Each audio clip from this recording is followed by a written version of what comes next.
Hello friends, I am Amrita from iExamB.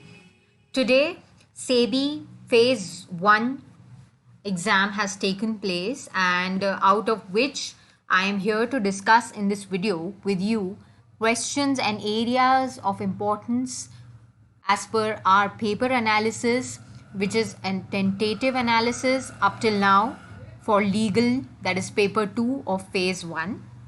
We'll quickly have a look at the number of questions that have been asked from various subjects. Number of questions from respective areas. Please remember these are tentative questions that we are putting before you all in this video so that you all can have an analysis, and this analysis will surely help you out for appearing for phase 2 also, and also having a better preparation and revision for the areas that are left or there on which questions have not been posed in paper 1 phase 1. Questions that were asked from constitutional law amount to almost 7 questions. As per the weightage that has been provided to constitutional law, which is 10%, almost 7 questions were asked, and which were from the areas relating to very basic concepts, that is like preamble, and also it was 2 questions were asked: when did the constitution commence, when it was adopted, percentage of legislative assembly composition, that is how many council of ministers comprise, how much percentage of council of ministers form a part of the legislative assembly, regarding schedules. Then questions were on very actually key areas like fundamental duties, out of which the 11th duty, that is on education, a question was asked. Then if we come to company law, almost equivalent number of questions as were asked in constitutional law were asked in company law. Around 6 questions were asked from Companies Act. Those were ranging from what does the appellate tribunal mean, and appellate tribunal in Companies Act, what is nominal capital, then what is a public financial institution as per Companies Act, that is provided in section 2 clause 72 of the Companies Act. There was a question related to amalgamation and so on. We also had almost 8 to 9 questions from SEBI and Depositories Act. Around 3 questions were from Depositories Act, that were who is a depository, then section 3 of Depositories Act, when can a depository work as a depository, and all those questions were asked. Then from SEBI we had questions like relating to salaries that are paid from which funds for SEBI functions of the SEBI board. These are all very basic and expected questions that could be asked from SEBI. Also, which a question was relating to trade in securities. Options were given. For example, I will quote this question to you. Which of the following cannot buy or sell trade in securities? And the options were stockbroker, sub-brokers, share transfer agent, banker to an issue, and so on. Such kind of questions were asked from SEBI and Depositories Act, which also holds weightage amounting to 15% of the entire paper. And all these questions were in line with the tentative weightages that were provided by SEBI in their official notification. So here a short tip that I would like to give you for if you are going to prepare for phase 2, and further if you are going to prepare in future for SEBI exams, SEBI sticks to the syllabus. SEBI puts questions from syllabus which has been specifically provided by it in its official notification, as well as it sticks to the tentative weightage that has been provided and not something which is out of it. So you need to prepare your strategies as per it.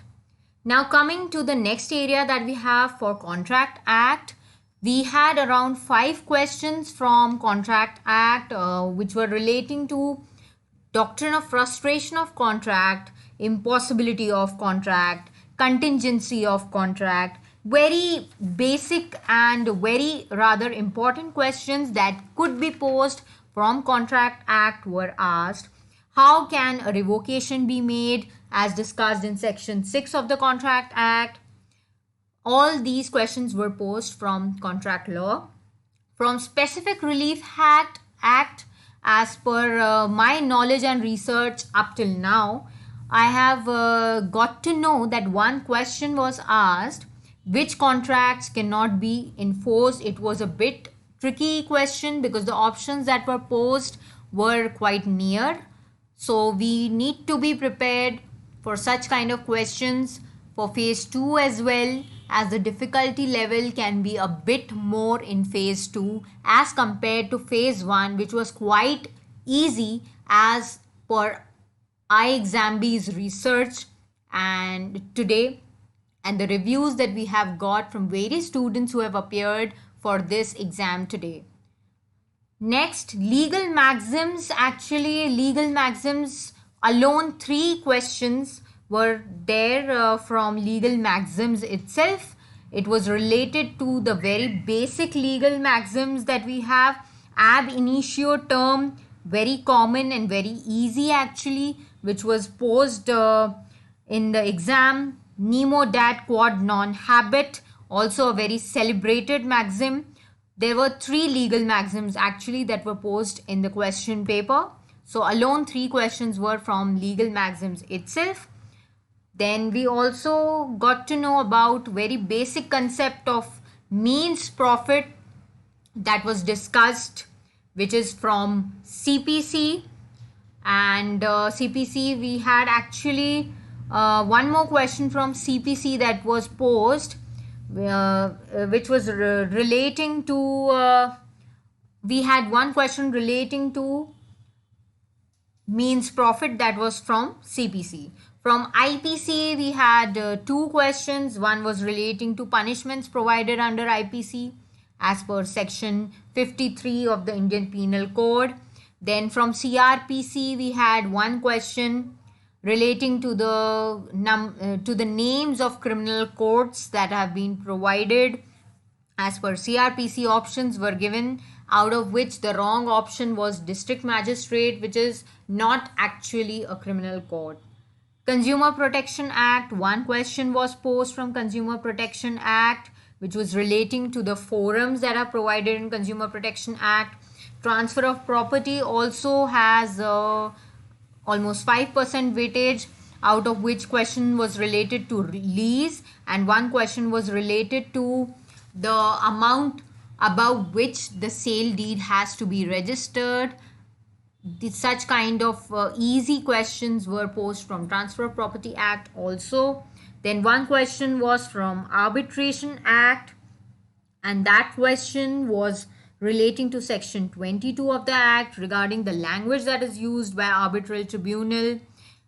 Now, after having an analysis of the questions that were asked, first I would like to tell you that there were some areas which were left out.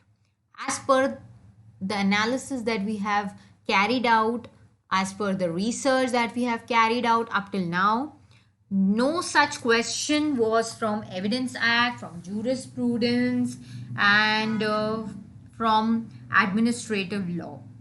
If at all, in our further analysis, we get to know of questions from these acts, we will be discussing it in the next video that we will be releasing.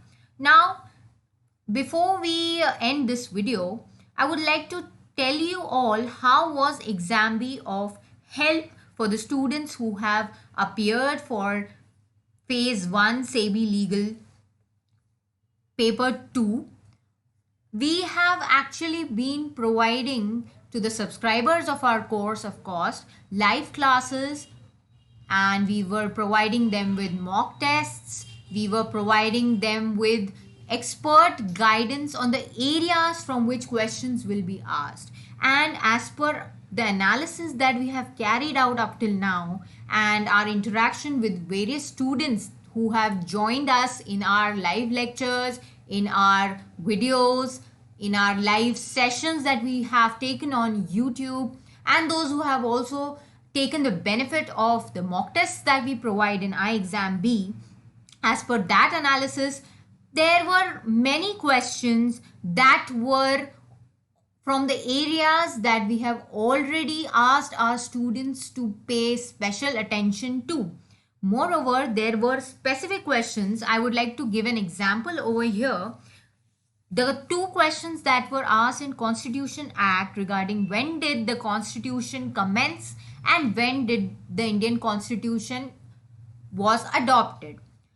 This particular aspect of constitutional law was specifically discussed in our live lecture. You can go and have access to the YouTube channel of iExam B, where you will be finding the link also for this lecture. You can also cross check over there. Exact question was discussed by us with our students in the class itself, that such kind of confusing questions can be posed in SEBI exam.